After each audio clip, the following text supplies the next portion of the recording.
Hey, everybody, it's Wednesday night. Time for another episode of Indie Comics Relay. I'm your host, Keith Gleason, creator of the Mighty Mascots. With me, as always, is my good friend, Johnny C., creator of Surrounded by Death, and killing it on Kickstarter, buddy. What's going on? What's up, my man? It's Wednesday. You know what that means. Yeah, definitely. I mean, I think this week and then next week we have shows, and then after that, we're back to our normal bi-week schedule. We say it all the time. We do. I know. I'm going to try to keep it because going into convention season and then trying to also do this on top of everything else, it's going to be a little nuts, but maybe. We'll see. We'll see who needs our help and then go from there, Yeah, for sure. Well, that's what we're kind of here for, to kind of lend indie creators and friends a helping hand in boosting their signals, Yeah, and why we're talking about it. How's your experience going with the whole? I know this is your first crowdfunding. Yeah. How is the whole thing going, man? We're officially kind of in setting into a little bit of that lull period, that mid period. Yeah, the mid period where everyone kind of slows down. Yeah, I mean, but I literally just had somebody back right before this started. So great, that's awesome. And I haven't had a chance to check it out yet, but we're just over 5,300. And I know we wanted to talk a little bit about your special thing that just with the campaign, right? Yes. So this cover right here. So one of the things I tried to combat the usual or the typical mid Kickstarter lull was I wanted to cross integrate our campaign with our virtual Comic-Con booth, our San Diego Comic-Con booth. So I decided to commission Chris Mad from Gone Mad Graphics. Him and Shauna just put together this cover. This is literally the lobby of the convention center. And the first thing you typically see when you go into Comic-Con is these twin escalators, and there's a glass elevator in the middle.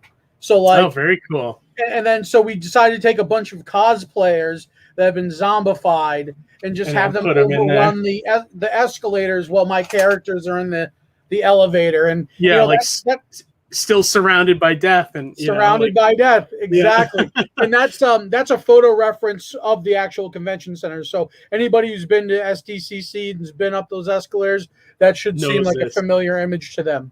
Awesome. And now, is this an alternate cover to issue 1 or 2? No, the special thing about this cover is that this is issues 1 and 2 collected.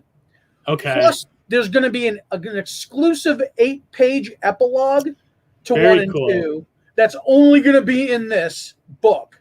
So it's almost like like your collected version or an early collected version. This is effectively a trade paperback of Very by Death, but with a bonus story that you can only get with this cover. Right. It can only be only with volume 1, but we're going to have an exclusivity with this cover. If you have this cover, you're going to be the first to get that story. And there's only going to be a limited of 50 that we're producing. They go live at midnight. Oh, very cool. And you're only going to do it for a little while, right? Yes. So it's only going to run for the time of San Diego Comic-Con. So San Diego technically starts Friday. We're starting ours Thursday, a day early, like preview night. Just like, the actual San Diego Comic-Con. And we're going to run through the weekend. So by Sunday, if you don't have it, you've lucked out. You know what I mean? Gotcha. It's a great idea, man. It's like a lot of people don't, think about that when they're doing their crowdfunding, or they have one special thing, but it's always at the beginning or it's always featured, So yeah. Just trying to cross-integrate the two platforms, Yeah, definitely. I'll say hello real quick to the chat. We got Ara with us as always. What's going on? And John, our guest tonight, is in the chat as well. Thanks for backing, Ara. Awesome. Yeah, and I just saw Adam Warlock popped up. Hey, guys. What's up, Adam? And Gingerton. That's the guy I'm going to be doing some work for. With superheroes and oh my god, spells and superheroes, I think, or something like that. I'm going to be doing the lettering for their campaign, their comic soon, and we'll have Ginge on the show at some point to promote that. So yeah, that'd be great. I wanted to actually throw a big shout out to Rob Anderson. He had me on his show earlier today, so back up pause. And you can find that on Comic Advocates on Facebook or online. And back his campaign. It's out there in Kickstarter. It's called Heroics, Heroix. Rob Anderson, you're the man. Okay, awesome. So tonight's guest is a guy I met for the first time maybe about a month ago. Maybe 2 months ago at this point. He's one of the hosts on the Comic Ship, which we just had Ryan on a couple weeks ago, and then also we've had Ryan on, but it's been way back since I had Ryan on the show, which is, I don't know. I've shown you some clips. It's an awesome YouTube show. Nega Keith. I love that. I'm sort of like the Triumph character or something on the show, it works well too. Such a funny bit that just kind of ended up I'm glad they ran with it. I'm honored that it's me, you know. You get to do double time. You're here on this show and on that show, and you know it's half the work too. So it's not bad. Right. It's great. It's awesome. And this guy John, he's a comic creator in himself too, and he's had some awesome campaigns. He's got some awesome books. So I'm looking to learn a little more about him as well. So without further ado, let's bring him on in. Let's bring Mr. John Hervey onto the show. Hey, John. Hey, what's going on, dudes? What's going on? Appreciate you guys having me on. Like I said backstage, I feel like I see you every week, Keith. I know. I urge anyone that's watching to go check out the comic ship. It's usually on Monday nights? It's Monday nights at 5 p.m. Eastern. Yeah, I feel like you guys are doing like the hip comic show. Like it's just like a fun talk show. But it's also, besides comics, it's like indie music. It's like you guys talk about everything, right? I mean, yeah, it's a little bit of an indie variety show. I mean, the main focus are comics, but you know, we've got Brian Blastbeat. So I mean, it's like he's an aficionado when it comes to music. So there's just so much fun with that. Yeah, no, that's great. It's like Adam Warlock, Nega Keith, way more scary than Darkseid. That's right. And probably I gotta more agree powerful. with that. I can agree with that. When I see my face with the eyes and everything, I'm like, oh my god. I have to say, so I saw the cover, Johnny's cover, and right when I saw it, I mean, having attended San Diego Comic-Con many times. The funny thing is, I've only used the escalator. I've never used that elevator, but like you always see the elevator packed to the gills always with people. You know what I mean? I wanted to give you that familiarity. If you've been to the show and you look at the cover, you've been up those escalators. You know exactly. I mean, I know exactly where that was. I was like, oh my gosh, okay. Yeah, man. It's I don't know if I'd ever want to be in an elevator with that many people. You know, with Not some of the smells you get at Comic-Con, you know. Yeah, well, the aromas are part of the experience. Very pungent stink. Yeah. Well, I think if we get a new variant of the COVID, it's going to come from a Comic-Con. Especially by like Saturday, because people have been in their costume, like the same costume for days. Yeah. Even if they get out the costume and shower, they get in the costume and the costume reeks. Yes. Yeah. Yes. Well, it's true. I have to give props to the dudes who like go full Beast Boy and like get the whole thing and do the body paint. Yeah. And then I see them in full body paint the next day. And I'm like, okay, did you reapply everything? Yeah. Or are you just touching up? Yeah, are you just touching it up at this point? There was a dude that did the Silver Surfer, okay? This dude was full body paint and probably just like a silver Speedo. You know what I mean? So I mean, like he was all out. He was like, I'm Silver Surfer, and he was there for days. I'm just like, kudos to you, dude, because you're covered head to toe. He shaved his head.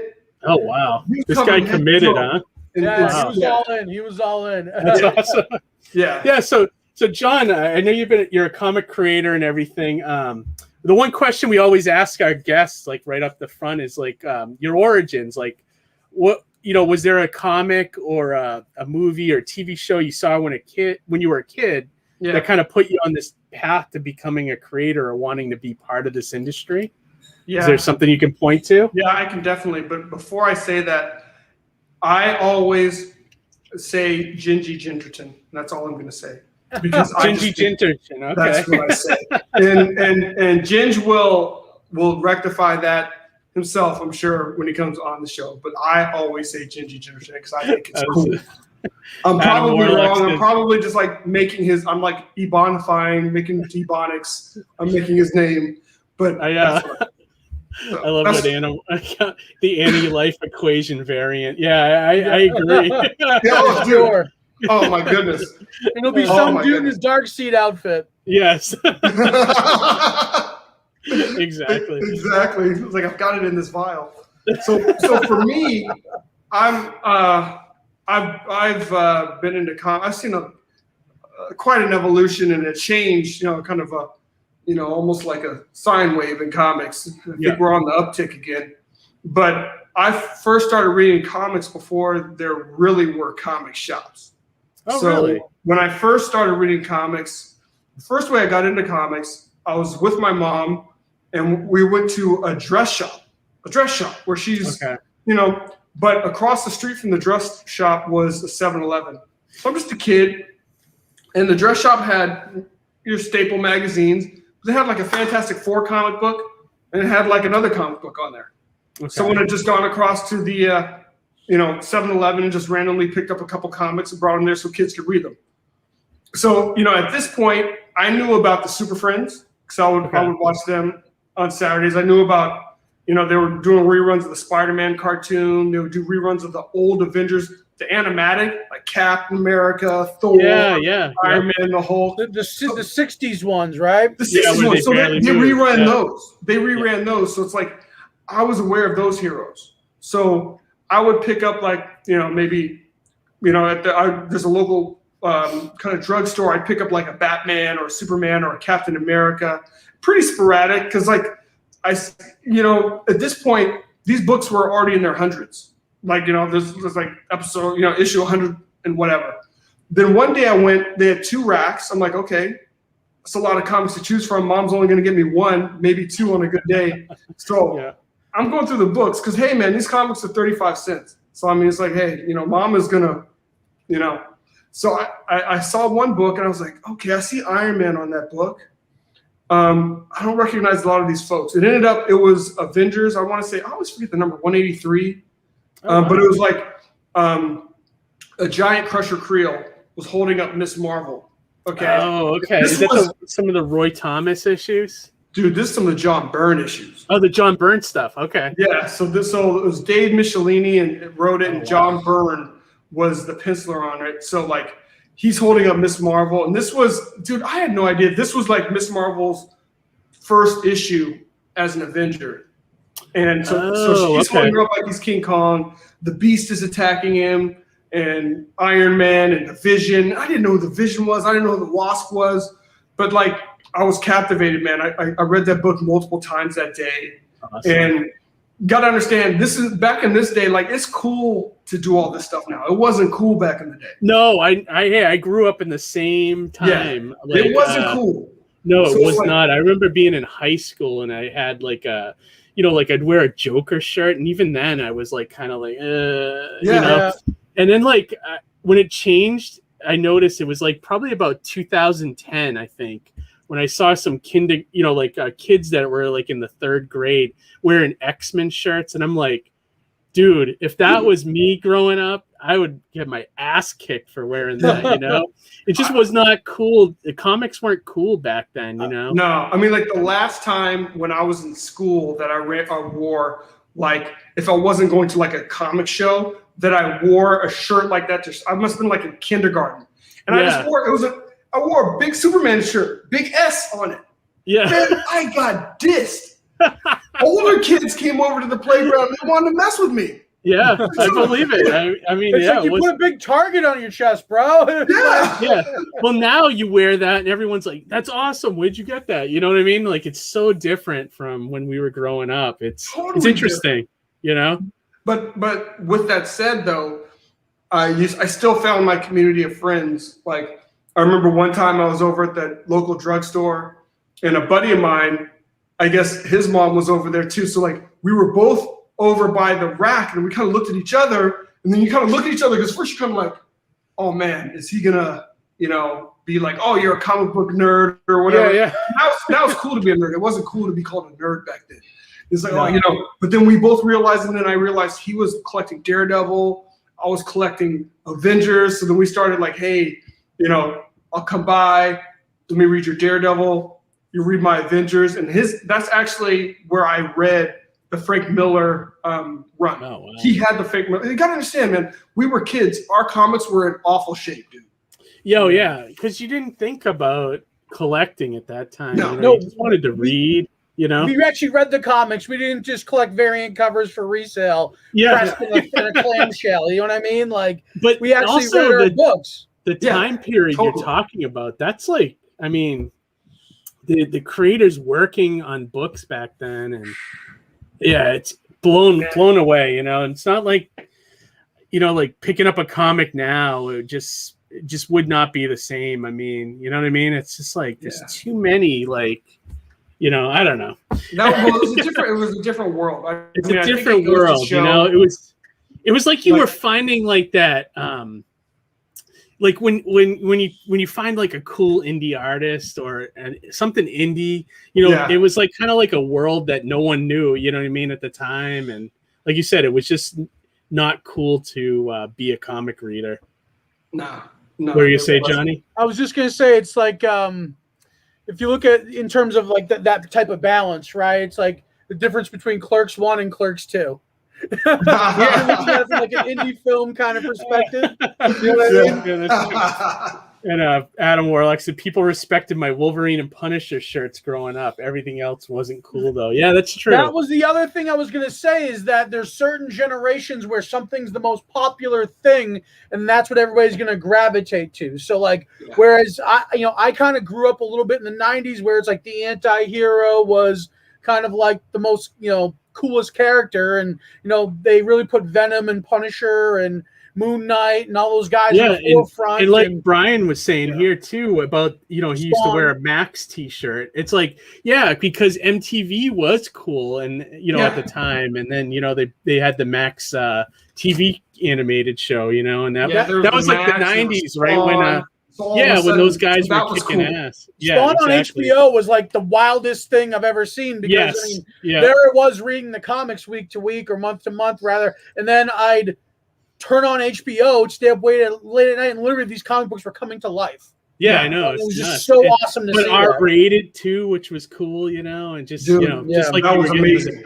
It was, you know. That was a golden era for indie books anyway, though. You know what I mean? Yeah. Like, I think we're seeing that now, though, a little bit, you know. Wouldn't you agree, John? I mean, I see the best comics now coming out of like Indiegogos and Kickstarters now versus finding them in the comic store. I don't know. I agree. I think in that regard, in terms of just like, this has to be like the golden age of indies, at least in our lifetime, because when I look, when you look back like on the 90s, that was awesome, but it was still really just kind of, you know, it was Image, really. Yeah. You know, I mean, there was a bunch of cool Image books, but these dudes were ex-Marvel guys. Yes. You know what I mean? Yeah, but they were basically making dudes coming out of nowhere. You know, I always think it's commonly overlooked that Dark Horse in the 90s was wild, because not only did they pick up a lot of movie licenses, but they also had a lot of their characters, you know, rolled over for the movies. And then they become these huge, wildly popular things that broke them out of indie. Like, you look at the Mask comic book, and that's completely different from Jim Carrey's thing, you know? And that's, you know, that was an era where, you know, indie books like James O'Barr, a guy who can like do this really cool black and white inked book, and, you know, put it at this publisher here, put it at this publisher, shop it around until it gets into the right hands, and bam, becomes an iconic cult classic movie, you know? And I always like to think of that as the golden age, but that's more of a golden age in the sense that, like, it breaks out of the medium. Whereas now we're in a golden age that we, as independent comic creators, are able to get our work out to everybody and have it made as easiest as possible that it's ever possibly been. You know, we have the power of the internet where they didn't have that before. It's pure meritocracy now. You see something that's cool, you can get it. You know, whereas before there were always gatekeepers. You know, so there was always like something kind of holding back the floodgates, because you had to get to one of those publishers. In mid 2000s, I tried self-publishing Black Tiger initially then, and it's just like, there was no financial model for that, man. Working through Diamond, I mean, you're getting like 34 cents on the dollar when it's all said and done. And printing, you couldn't do small runs like you can now. So it's just like you had to print, you know, 10,000 books. And it's like, and you still had to set up files the old way, where you had to overlay like the word balloons on like plastic mylar over the artwork. And I mean, I went to 1 year of Kubert school, and when I saw how they actually made the comics with the film and everything, I was like, oh, this is horrible. Like how am I going to make a book? Like you don't even know where to begin if you're just a one person at that time. You know what I mean? Yeah. It's so much easier now than it used to be. So yeah, I definitely get that. You know. So speaking of that, John. So how did you? When did you like jump in? Like when was the first comic that you did, and what year was it? 95. 95. Okay. Wow. You look young. Like I hate to. I'm well preserved. Black don't crack. Yeah, me too. I'm way older than I look, but I was like, you look like a teenager. So I'm like shocked. I'm the youngest one. Let me tell you, man. I have a teenager. Wow. Okay. I've got 3 kids. Holy crap! And I'm an old dad. I've got 3 kids. That's awesome, dude. So tell me about the first comic. I was perusing your Beyond Time website last week when I was setting up everything, and you have a lot of books. Like, I want to show it. Actually, bring it up. So the first comic I was ever published in was Motown set up an animation and comics division in LA in the Mid-Wilshire district, and I worked for them for a couple of years. Okay. And, I got to edit some books. I started off, most of my time I spent there was a gopher. I was literally a gopher. Go get this, go get the coffee, go get the water. But I was like, hey, Spike, I got this idea, Spike. So I was always like in Mike Davis's ear about ideas. And after hours, one of the artists in particular, Chuck Drost, we would hang out, and he had this awesome property. We would riff off of it, and I would just, help him create and build out his world. So long story short, I got to write that miniseries because the writer that was supposed to do it flaked out. Did you say this was a small indie publisher, like at the time, or is it? Oh yeah, so it was Motown, Music Motown. Music Motown. Were they around for a while, or were they still around? No, they were only around for like 3 years. 3 years, okay, yeah, because it doesn't sound familiar to me. Maybe they didn't. They only produced like 4 titles. Okay. And it was kind of in that, the mid 90s. So they got in thinking that they were going to make like Spawn money. Yeah. So I imagine there was a lot of people at the 90s trying to jump on. Oh, dude. Yeah, ride the wave. Because Mike Davis, he was the one that was the CEO. So Mike Davis and Dennis Cowan were the ones that ran the group. And they're both Milestone guys. They're both founders of Milestone. Yeah. So they put a deal together with Motown. It was pretty cool. Got to meet Barry Gordy, so pretty cool. But do you know Dennis Cowan and all those guys? Or did you work with Dennis at all? I think he's an awesome artist. Dennis is a freaking genius. I believe it. Milestone is great. Yeah. And the thing is, like, he did some basically kind of thumbnails for the 3rd issue because we were running slow or kind of slow on our production. Man, the things this dude could conceive, and he just threw it out on the paper. Me and Chuck watched him, and it was like some of the most amazing just storyboards. And we were just like, damn, wow, that's almost unfair. That's ridiculous. You know what I mean? You know what's special when something captivates you in the spot like that. You know what I mean? And we were just both watching him like, oh my God. So he took like my scripting and he whipped that out. Like he whipped out a number of pages probably in the course of like 25 minutes. And we were just like this. We were just like, Then he sits us on our merry way. He's like, here are the pages. Go here, kid. Right. Just watching a legend do his thing, Yeah. That's awesome. So what was the miniseries called that you worked on? It was called Trouble Man. Trouble Man, okay. Yeah. And how many issues was it? It was supposed to be 4, ended up only being 3. So only 3 were published.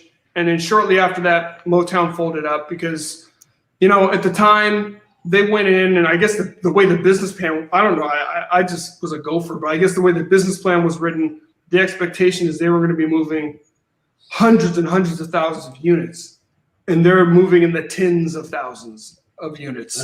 That's a lot of books, and in nowadays they do like a huge publisher. Nowadays, nowadays. But when you're coming, so the market was declining. The whole thing with the speculative market and the multiple covers, that was kind of starting to shrink. but people were still used to, I mean, you know, Batman would do, you know, 500,000.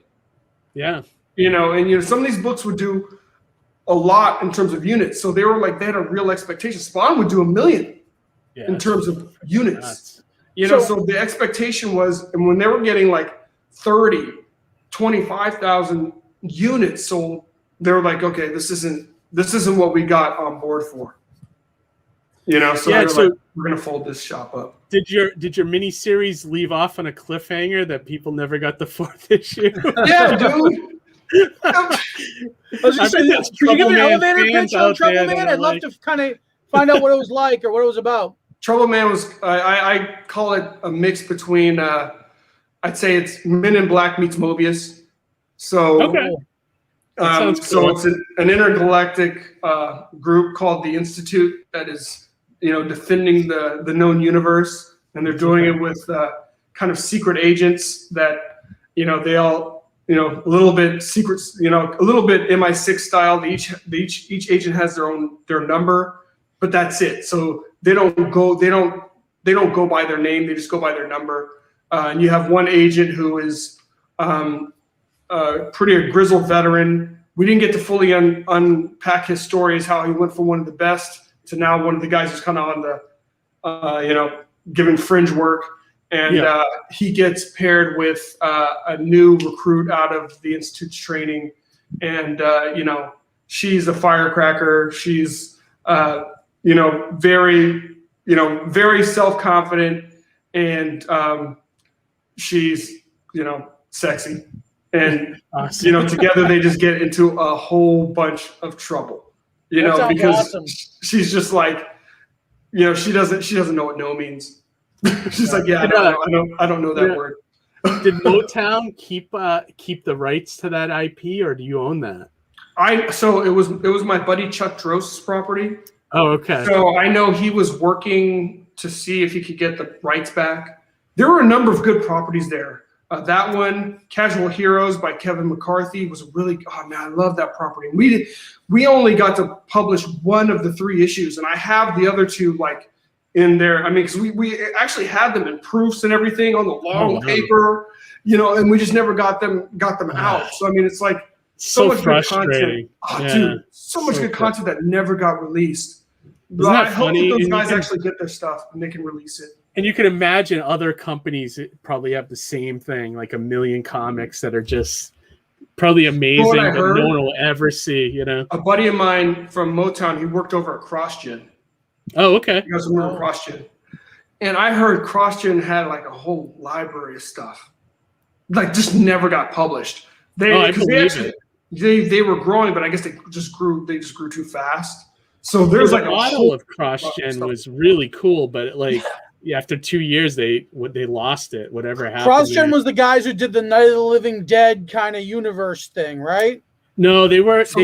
They brought a bunch of creators in, was it like Florida or something? And then they had like their own bullpen, and they tried to put them all together. Right. I was confusing with Double Take, I believe. Oh, okay, no, it wasn't that. It was like Mark Waid. It was a bunch of different. Now that you say that, it rings a bell. My understanding is they were actually doing pretty well. They tried to grow too fast, because it's like comics, like the cash flow cycle is slow. It's like, you know, you're going to pay your penciler, your inker, your colorist, your letterer, your editor, all this stuff. And then you're going to get the books into shops. You're going to print it. You're going to ship it. And they just tried to like more than double their production. And they just. Yeah. And at a time where it wasn't really good to be a new publisher too, you know, no. I remember being in the store, working in the stores when they were coming out. And I was like, I liked the books, but it was just, you know, I don't know. even magazines as a medium kind of died. The more chance we had where we could record and watch our TV at any time we want, the medium for magazines and catching up. Because I mean, we missed a show. We were screwed back in the day, right? Like you have to read a book or whatever. So like, right. You know what I mean? So the fact that we have so much convenience kind of like worked significantly against progress in that regard. Oh yeah, definitely. Yeah. So John, did you after they folded up, did you decide to go on your own, or did you end up at another company, or? No, I kind of had no choice. I mean, I had to get a day job. I couldn't, I did my best, but it's a limited sized market. You know what I mean? It really is. Like I couldn't get other work. So, I just, worked the day job and started, had some ideas. The thing was I was in a mode of pitching. So then when the Black Tiger concept came together, initially I was going to pitch it. Let me add that so we take a look at this. I mean, I love the covers here. I decided to keep it instead. So, and that started this amazingly long road of self-publishing. I have no. I'm so glad, that we've done this. If I had known the road was so long, I probably wouldn't have done it. To be honest. I was going to say, John, you speak on self-publishing like it's that much more gratifying for you. You know what? A big part of it is I love comics. So I think there a lot of the time what kept me going is my love of the medium. I mean, comics, it's my favorite medium. If it wasn't for comics, I wouldn't have even read as a kid. I think that's it. The love. You have to love this unconditionally, or you're not going to. It's not for you. It's because comics, that old saying, they'll break your heart. I mean, I think that's 100% true. I mean, it's like there's days you just want to give up because no one's even bothering with your stuff, and you know how it is. I mean, you gotta. Yeah. It's like pushing through those feelings and then actually, producing. And well, it's fun. It's like you said. I think you said it best. It's unconditional love, because I don't know how many times like you feel like you're getting no love back. Yeah, you're like, true. It's like having a pet that can't like you just feed the pet and that's it. And it doesn't. It's like there's nothing back. Continually getting jilted. It's just like a burden sometimes. The creative spirit naturally comes baggaged with some self-doubt, and it's how we manage it that really allows us to be able to overcome. And like you said, it's the unconditional love of comics that sees us through. That's ultimately what it is, because I know for myself on more than one occasion, I was like Peter Parker with the costume in the trash can. Walking away with my head down. All of us had that happen. You reach a point like I remember. Like I was living at home, and just throwing money at like conventions, and you go to the convention and you make $2 and lose your shirt basically. Yeah. But I would still keep going, and it was just like, what am I doing? It's like, but it's like I couldn't give it up. I was like this. There's nothing else I want to do, The first convention I worked was San Diego Comic-Con.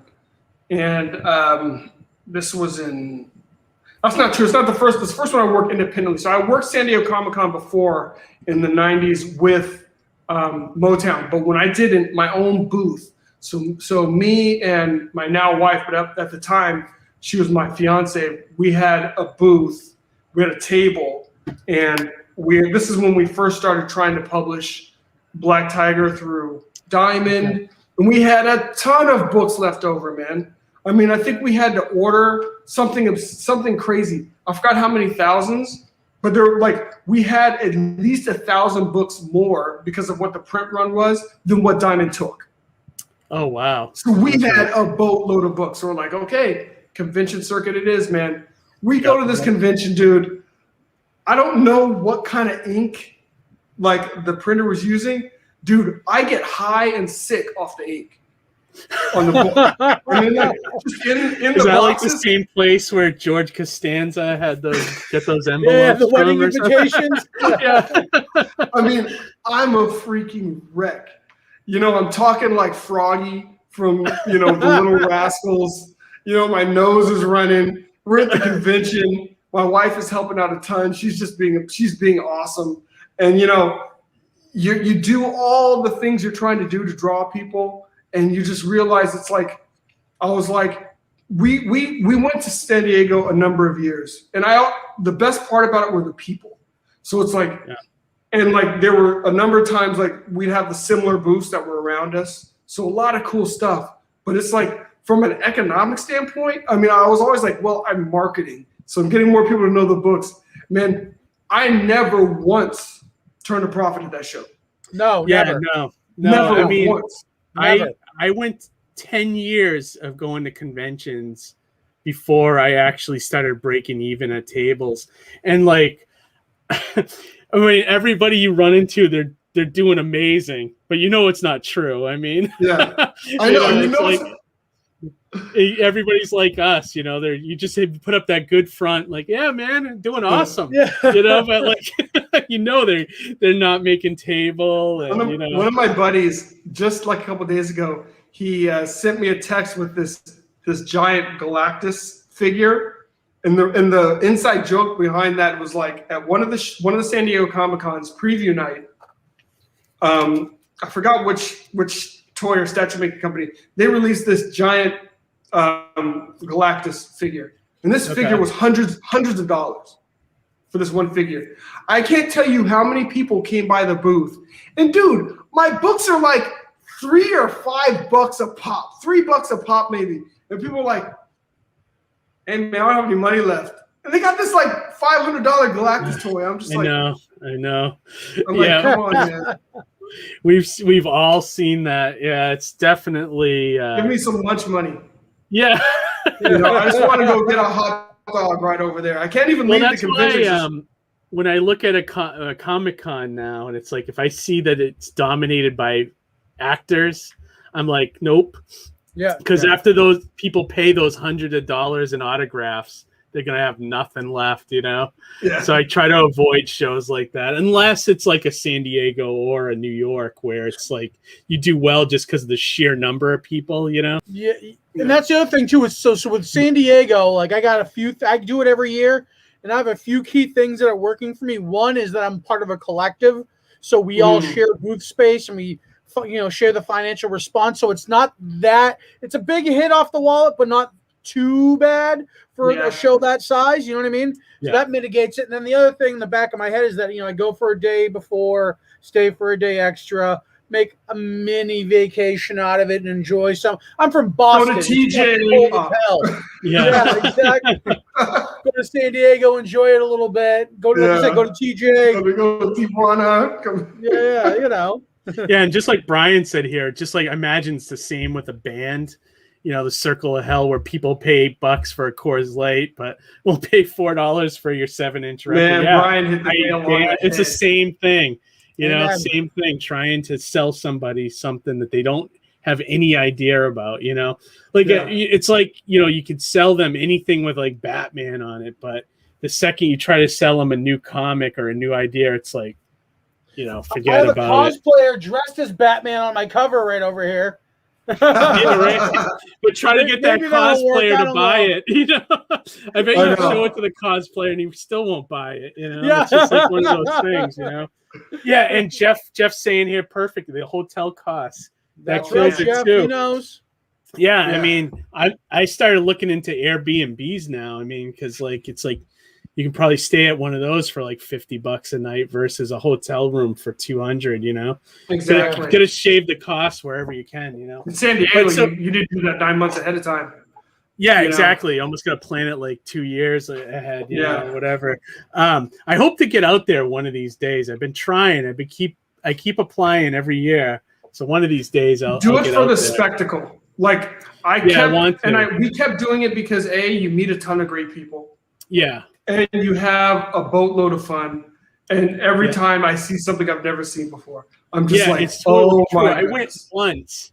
I had a table once, and it was back in like 2008. And it was like before Comic-Cons blew up. And even that was hard to get into. And now it's like near impossible, Yeah. But you gotta go to the show, and then before the show closes, go register for next year for a table, and then maybe you'll get it. Let me tell you, we had a table for 4 years in a row, and then we just went to re-register at the show, and we didn't get a table that 5th year. That's crazy. Wow. We're like, dude, we've been here for 4 years in a freaking row. They're like, so check it out. So can we get a refund? Like, nope, but we'll put it towards the following year. Yeah, and it's like, what? Am I going to get in that year? I mean, a bizarre thing. Like Yeah. I was like trying to get like 5-year wait Alterna. list or something. Yeah, I would love it if Alterna got like a booth, like like a small press thing, and had all the creators there. But I know that's a tough call because Pete doesn't do any shows. I don't even think he's doing any. He's too busy. Yeah, but anyways, so Black Tiger was the first comic that you made? Was that like the very Legacy first of Fury property? was the first one that I self-published. So we published Oh wow, okay. the first 4 issues. Yeah. But like it just economically, I just couldn't finish the series going through Diamond. So I didn't finish all 6 going kind of the direct market route. Okay. So then I continued to produce stuff. I don't know if it was just on faith. I think it's mostly just because I just love comics. So I continued to produce stuff, and we were just releasing it digitally on the web reader. And then kind of when this whole thing came along with, this whole, as our boy Robert Geronimo likes to say, this whole comics renaissance came along, we did some, he's going to be like in a book getting quoted as that. We did some remastering of Legacy of Fury, and then we released that. So that was the first campaign we released. And that's the reason why it's so long. That's the reason why it's 172 pages. Yeah, this was the campaign that you guys just did? So this one, right? So this one is the one I just did. This is Hidden Dragon. So now is this like a whole other mini-series? Yeah, so basically it picks up right after this. So gotcha. I tried to write them. I tried to write them as mini-series. So each series, so kind of like that, kind of like, how Dark Horse would do like a series of mini-series. Yeah. But like keep sort of the numbering in a way, like So this is like the first mini-series, and it's 6 issues. And the campaign is the start of the second story arc, second mini-series, and that's half of it. So basically 3 of the 6 issues of the new story arc is here. And I realized too, it's kind of confusing. So I'm like, it's Black Tiger Hidden Dragon Volume 1, but that's not the first volume of Black Tiger. So it's like, I probably could have figured that out better. Now, did you have the title? Because the title sounds very almost like the movie, The Crouching Tiger, Hidden Dragon. Did you have the title before all of that? Oh heck no, I was totally playing off that. I mean, all of these names are kind of homages, like Black Tiger, like Legacy of Fury. It's like Fists of Fury. You want to kind of play off of those kind of like Hong Kong movie kind of motifs. And Black Tiger, Hidden Dragon, I mean, it's apropos for the story, but I was like, I'm totally playing off that. It's like it sounds like Crouching Tiger, Hidden Dragon. What's the story about? I mean, at a quick glance, it looks like is it sort of inspired by like Billy Tucci's She or something like that, or is it more like a kung fu? Like, are your influences like with kung fu movies and things like that? Big time. So I mean, Legacy of Fury, the biggest influence is of course comics. So I love comics. Yeah. But Hong Kong kung fu movies, we're talking older school kung fu movies, and including also some Chow Yun-fat, John Woo influences, and some American gangster influences. So there's kind of the city is alive. And that's one of the things that I always loved about Batman and Spider-Man is that the city's alive. So you have Black Tiger, but in the city you have the Triad, you have the Italian Mafia, you have these Bionic Russians, the Organizatia, they're ex-KGB. You have all these different factions. And then when Black Tiger, which is actually Jin's dad, dies, the city just falls into disarray. And one of the things the cops do is they actually they didn't have the funding or the manpower to deal with any of this. Their police force kind of becomes privatized. So they get a private benefactor, and they get gear. So now they kind of become one of the biggest gangs in the city, and they have a group called the Metahuman Activities Division. And these guys start busting heads on the different metahumans, because the metahumans are a whole other enclave that are in the city. So think of it the way I think of the city. I just think of the city as a bunch of gangs. Yeah, very cool. Yeah, there's a bunch of gangs, and Black Tiger's kind of in the middle. And I could just say, like, the artwork is fantastic, John. Who's the artist for this? Rod Looper. That's my dude. So we've been working together for 17 years now. And the action, the action and like the movement in these pages is fantastic. Just working with him is a complete joy because he's always challenging himself to take his craft to the next level. Okay. So, I mean, you get Legacy of Fury, you'll thoroughly enjoy it. It's amazing artwork. You get Hidden Dragon, you see how he's improving. You see that's awesome. How he's and the great thing too is honestly with everything that's going on with indie books, and I felt like since third quarter of last year, all these books have like gone up next level, and everybody's leveling up. I agree. Like, I think now that crowdfunding is becoming more and more a place for readers to get books, I think you're seeing that on a lot of levels. And I always like you said, I love seeing a good artist start to become a great artist as you watch their evolution. Johnny, that's happening with your guy on Surrounded by Death as well. Joe Martinez. I mean, Surrounded by Death issue 1 was his very first piece of work. And you could literally see by the end of issue 2, his artwork's literally changed almost entirely, but it still kind of feels contextually like Joe Martinez's work, you know? And I like to equate it to the way you think of The Simpsons in season 1 to The Simpsons now, you know what I mean? Yeah.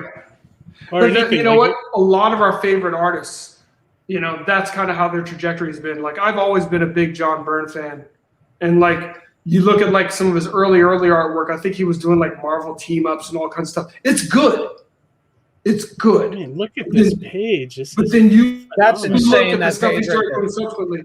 Let me tell you, this is man, I love Rod. So like when I script things out fully. I don't do it the Marvel way. I really like to put everything that I try to, you know, put onto paper everything that I'm seeing as I'm writing. So I kind of approach it like a writer/director. And then that way the artist can give better, they can do something better like a cinematographer can. So like this page was actually like 5 panels because there's a whole bunch of stuff I wanted shown.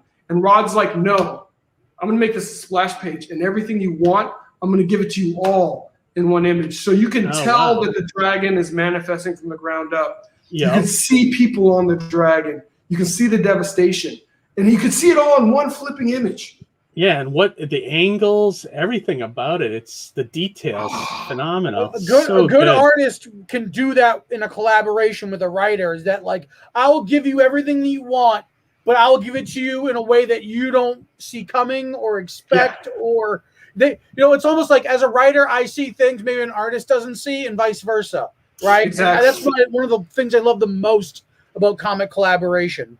Yeah. And it's funny you say that about the way you write, John. I kind of write in a similar way, and I don't recommend it to anybody because like the way I write is like, it's almost like I'm writing the same script like 4 times because like the first thing I do is I go in and I just worry about dialogue. So I don't even like think about, you know, what each panel is going to look like. I just kind of have each character kind of talking out everything, and then I kind of put like, yeah, this is happening. Then I go back and try to break it down into pages after that. It's a horrible way to do it. Like, I don't recommend anybody to do it that way, but it works for me. Like, I don't mind. You gotta do what works for you, really. That's what I've come to know. You know, there's no bulletproof method that works for everybody, or, you know, everybody kind of develops their own little thing, I've noticed. Yeah, I try to have an idea of my beats and where I kind of want to be on certain pages to make sure that I get to the end of my story. I never hit that spot on, but at least I know if I'm running long in a certain section that I'll need to cut it in another section, because some things you just need to spend more time on. You know, so like you have a feel, like you've been writing for a while, you have a feel about how long a script should go.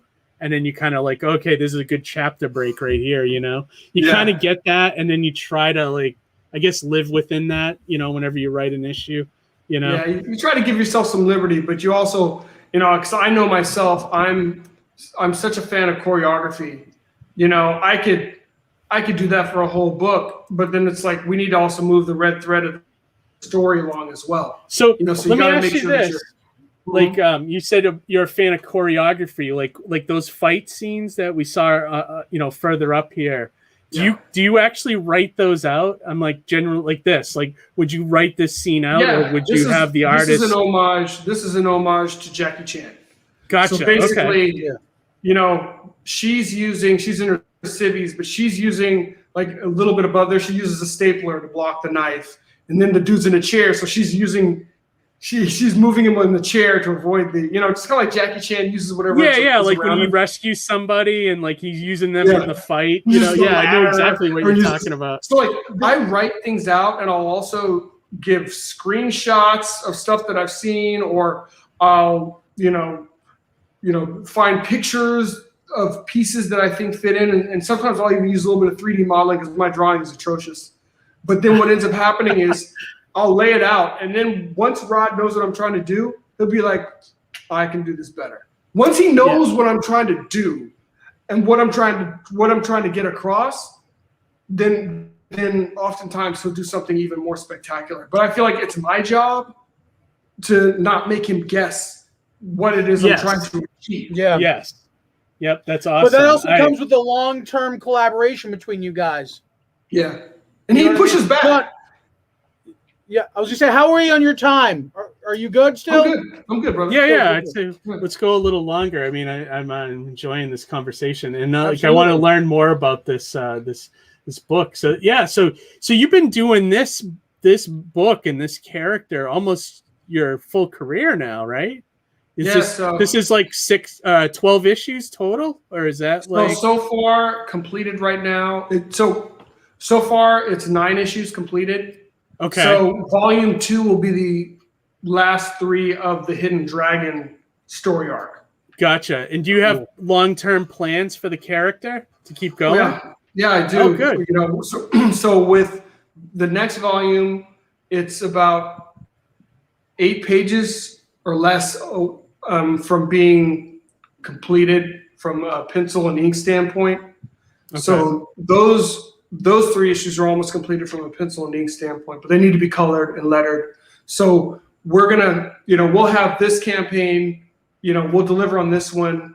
The next one is actually, we're gonna do, I'm 90% sure, we're gonna do the second volume of Magna, which is one that we did before this Black Tiger. And we're also gonna do another one that you see on my website called The Posse. Right, so we're gonna do a 2-for-1 campaign. So here's Magna. Yeah, I definitely want to ask you about that one after. And then you have the Posse right here. Okay. Yeah, cool. So we're gonna that's awesome. You got a lot of irons in the fire, huh? Well, it's kind of a product of having been producing for a while. So now it's like I need to start getting the properties out there. So that's why the next 2 campaigns I'm gonna double up. I'm gonna do Magna and the Posse, and then the next Black Tiger and the Orphans. Oh, very cool. That's awesome. So now you have different artists working on all these different properties, correct? Yes. Yeah. Awesome. Yeah. So let's. I wanted to get like a brief,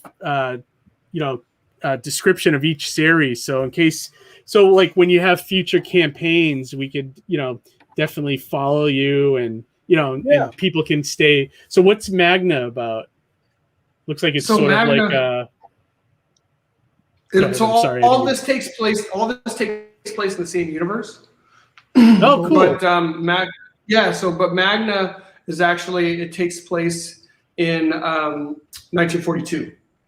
So this is really kind of an origin story for her, which we've kind of told the first half of in volume 1.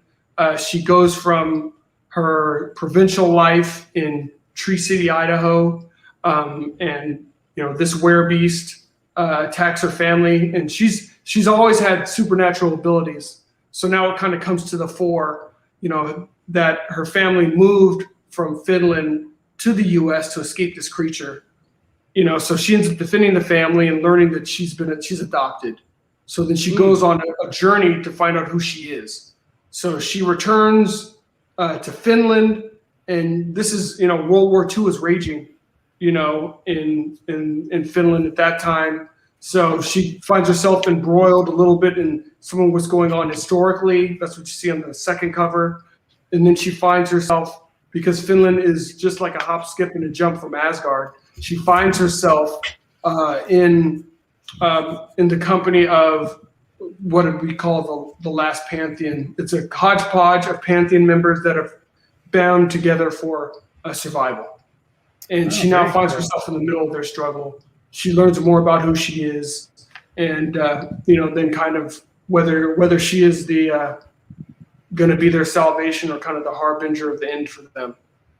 Oh, very cool. I like that. Yeah, dude, that's awesome. And then what about the orphans? That looks sort of like a Runaways kind of mutant thing. Is that what it is? So the orphans is like my they're like Gotchaman meet the Cosby Kids. Oh, that's awesome. That is awesome. Yeah, so I mean, it's like these are kids. So the orphans and the posse both take place in my fictitious version of New York. It's called the Decapolis, but it has 10 boroughs. So they're in the orphans are in one of the boroughs in Suffolk, and they are theirs is an adventure of kind of coming together. They're outcasts. They're either foster kids or they're orphans or they're homeless. So they all come together. There's a lot of shenanigans that are happening, and kind of the way that they become a family and the way that they end up with powers. There's this kind of weird dude who is taking kids, and he's basically transforming them into bat kids and using them to do his bidding and stealing stuff. So they kind of have like their junior adventure, in solving that mystery. And you'll kind of see how it ties into the whole universe, because all of these things have a thread that runs through them. So that at some point eventually they can all like cross over. Yeah. Cool. Harry's asking if Bill Cosby's the villain in that. Yeah, and he says Jello pudding. Yeah. I was just gonna say, I'd love to see a crossover between Julius Freeman's Ghetto Dragon and your Black Dragon. I think that would be awesome. We've heard that. Julius and I are talking because we've heard that multiple times. I want to see that happen. I just got that book the other day. In fact, it's like right here. I think mine is right over there. With I can't wait to read it. I was gonna open this up last week. I bet you that's what's in here. Yeah, probably. We'll do that right now, real quick. Don't mind me. Yeah, I can't wait to read it. I just haven't had the time to sit down with it yet. But that would be fantastic if you guys could figure out some kind of crossover. That would be awesome. That would be so cool.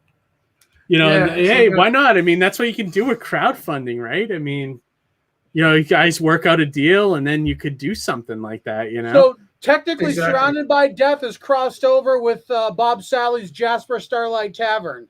So nice. If you look at his campaign, that ties into Surrounded by Death. That's funny. That's awesome. Pretty cool. Yeah. That's is cool. Is the trailer for this? Is it short? Yeah, it's 1 minute. 1 minute? All right, yeah, let's watch it. Let's show the audience, because this is still open, right? People could back this campaign still.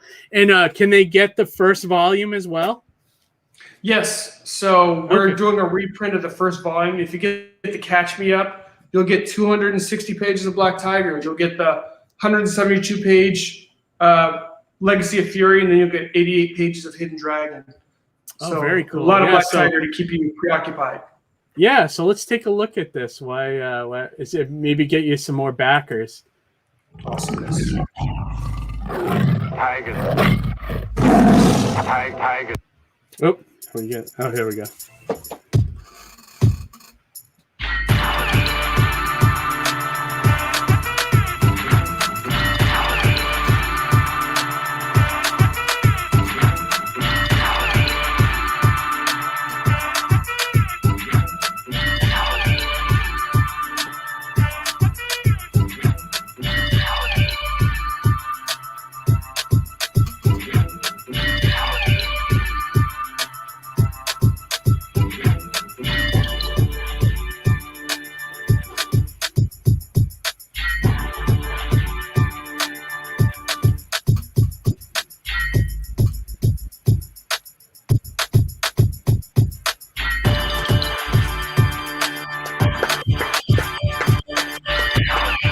awesome. Yeah, man. Yeah.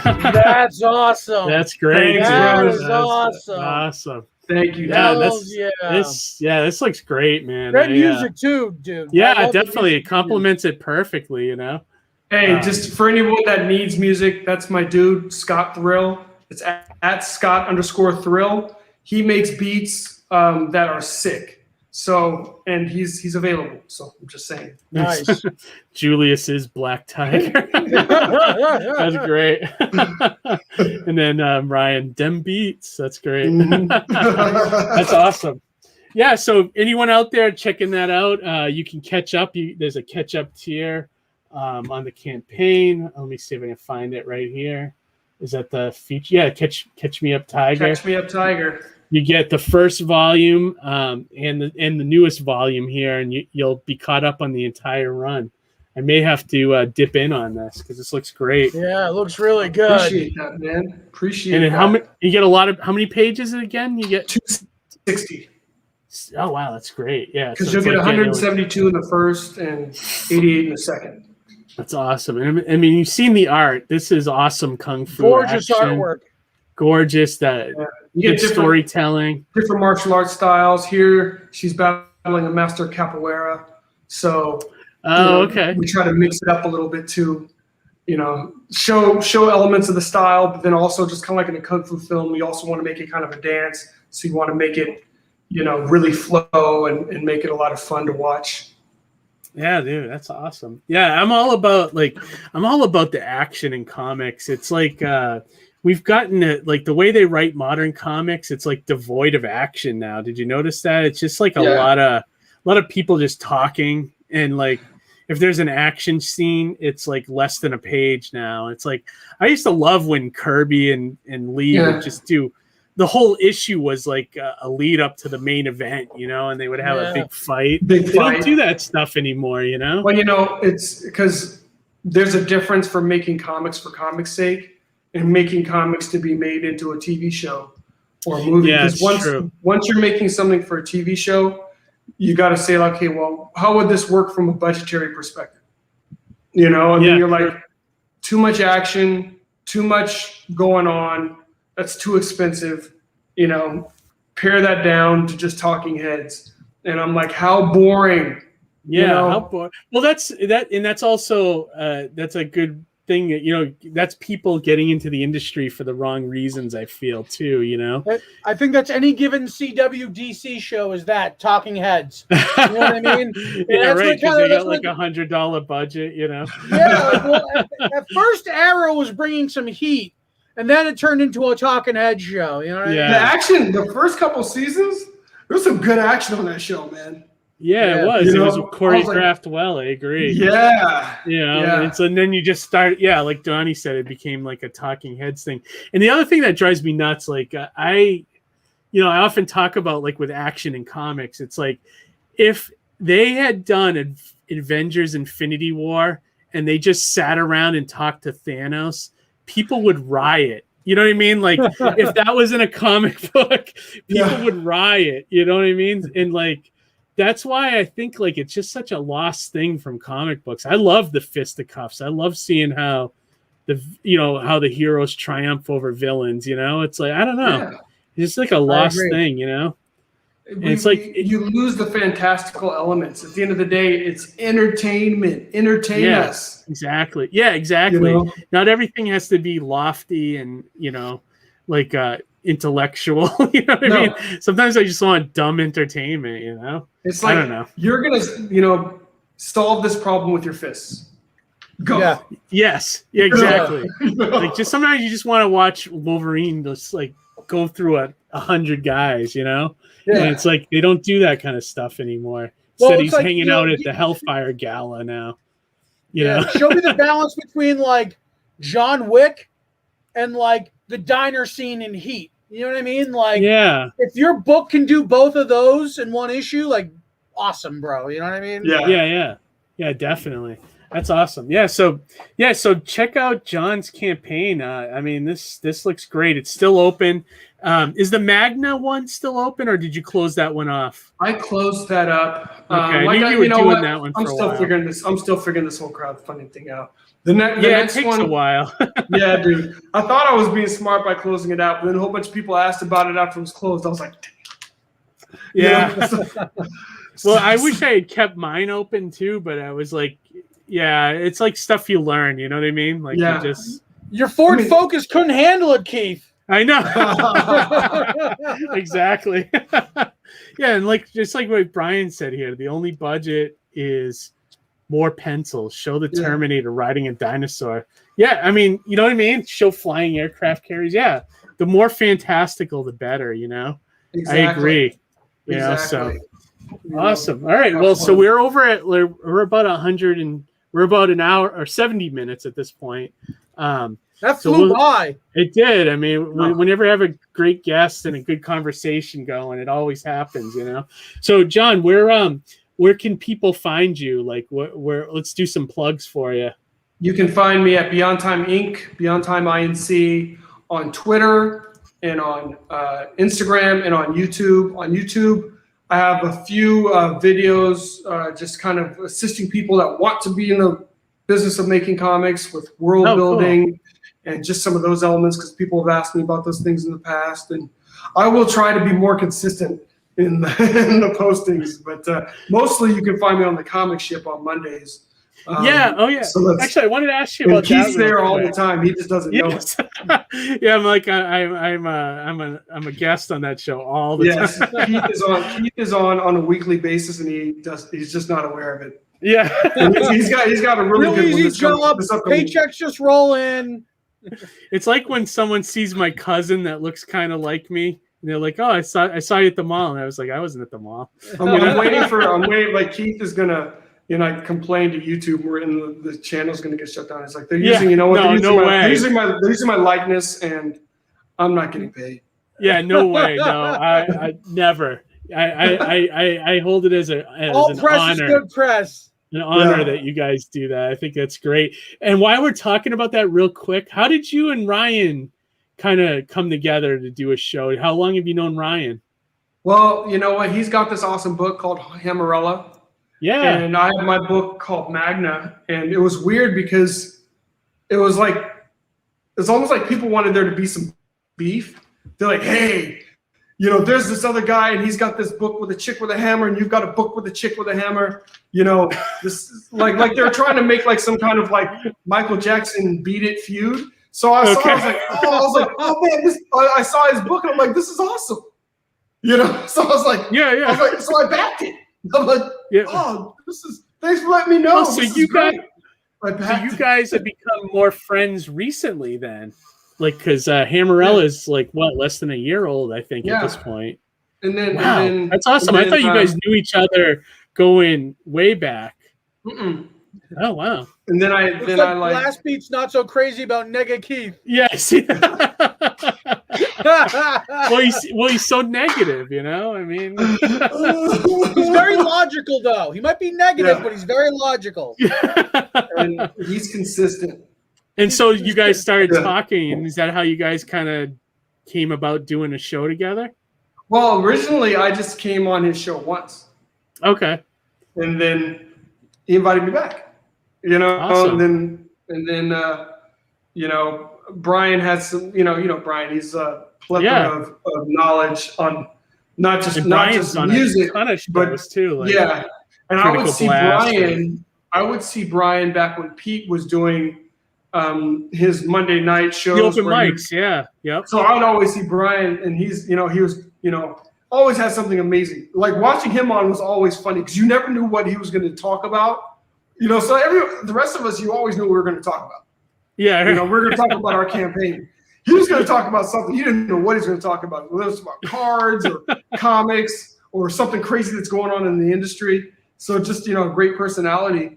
And then, Ryan was already connected with Brian.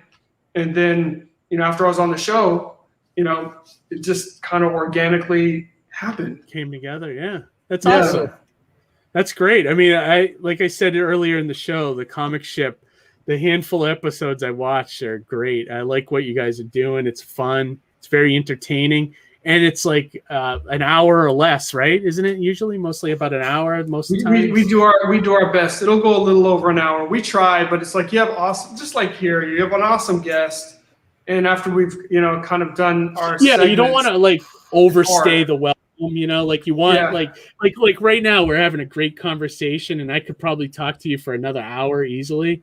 But it's like you leave it like people wanting more. So like so it's like okay, so then we'll have those folks back on, right? Then, definitely. As opposed to like, man, John, dude, I was I was so done. I was so done with that dude, and I needed to use the bathroom. Or you get that guest that you're just pulling teeth out of like the whole time. It's like, hey man, how'd you get into comics? I don't know. So what do you do? By all means, you got to come back for the future. Yeah, I'd definitely, dude. Yeah, I'd love to, man. We'll just there's so much good nerdery to talk about. We'll just chop it up. Yeah, definitely. Pick your brain more. So I wasn't aware of your campaign, Johnny. So I got to check that out. Check it out, man. Yeah, and I told you, Keith, I'll be reading Mighty Mascots soon. So definitely. I look forward to your review of it. That'd be awesome. Yeah, and I looking at this campaign, I think I'm gonna, when I get paid this week, I think I'm gonna dip into your catch-up perk here so I can check it out myself. Yeah, this looks great. One of my big takeaways is I think it's going to be a personal mission of mine to advocate for the crossover between Ghetto Dragon and Black Tiger. I'm already going to bug Julius about it now on Twitter. Ask Julius, because you are far from the first person that has said that. So I'm going to rally and push hard for it. All right. Harry said I was going to go to the bathroom, but I held it. Thanks, buddy. I mean, thanks, Harry. Just do what I do, Harry. I wear a diaper. Awesome. So, Johnny, where can people find you as we start to wrap up here? Yeah, at Johnny C138 on social. By all means, the cover opens up in about an hour and a half on Kickstarter, so check that out. The SDCC cover by Chris Madd. Wanted to thank John Hervey so much for coming on, dude. It was so awesome just to check out your book and discover a little bit more about you personally. Appreciate it, man. Just wanted to, thanks Julius for Ghetto Dragon just opened it. Dope. Yes, sir. Awesome. Yeah. Awesome. Yeah. Johnny, get that crossover going, then we'll have them both on and we'll I know, right? Yeah, we'll talk it out. Yeah. Talk it out. We'll give you guys all kinds of ideas. I know. Awesome. And then nothing really going on my front. I'm at Terrificon in 2 weeks with Johnny. We're both tabling there. I'm almost done the campaign fulfilling, if you can believe that. I got 20 packages left. Wow. I'll be done this week. 2 months sending out orders. It's almost over. I can't wait. Crazy. It's like nuts, So I'm really happy about that. Looking forward to doing the next issues after that. So not much else there. Light at the end of the tunnel. Light at the end of the tunnel. Yeah. Check out everybody. Check out John at Beyond Time Inc. at all Twitters, all Facebooks, Instagrams. Johnny C at Johnny C138 on Twitter, Facebook, Instagram. Me, I'm at Reckless Gleason on Twitter and Mighty Mascots and recklesssidekick.com for my stuff. All right, everybody. Thanks for joining us again. I believe we're back next week with another show on Wednesday, and then we're moving into our bi-weekly schedule again. So until then, everybody have a great night.